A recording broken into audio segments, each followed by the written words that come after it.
A harder line toward China. Today, President Biden said he wants U.S. intelligence to double down on its efforts to find the origin of COVID-19.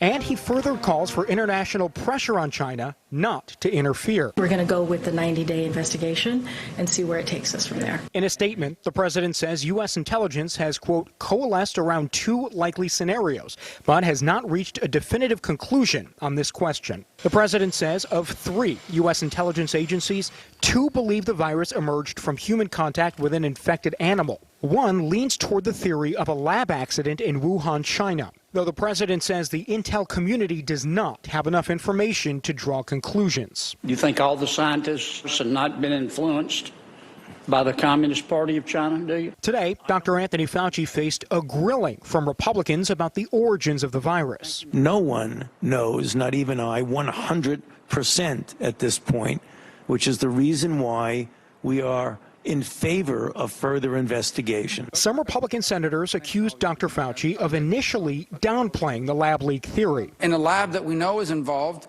in changing viruses synthetically so that they become infectious for humans, in a lab that diplomats have told us is unsafe, and a country that had a history of lab leaks. Dr. Fauci says it's still more likely the virus first spread from animals. Other Republicans say it's about time the White House put more pressure on China. I think it's despicable, the cover-up by the Communist Party of China.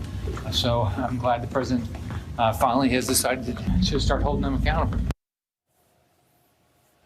And it's not just the White House and Republicans and Democrats in Congress. We're also hearing from the medical experts as well, the National Institutes of Health and the CDC, all saying that it is time for China to play ball and to no longer interfere into investigations about the origins of this virus, and particularly as it relates to the Wuhan lab. Marnie? Yeah, and as Rob and I were just discussing, the answer likely won't get us out of the problem, but we do need action. Joe, I understand that the Senate just took action, as a matter of fact, on this issue. What'd they vote on?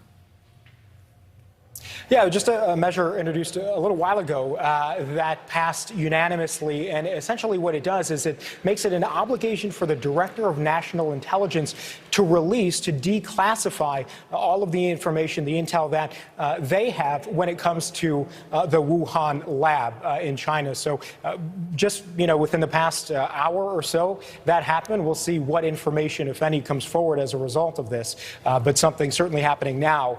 Senate is still in session as we speak. All right, and the 90-day deadline for the findings on this most recent report. Joe Khalil in D.C., as always, thank you.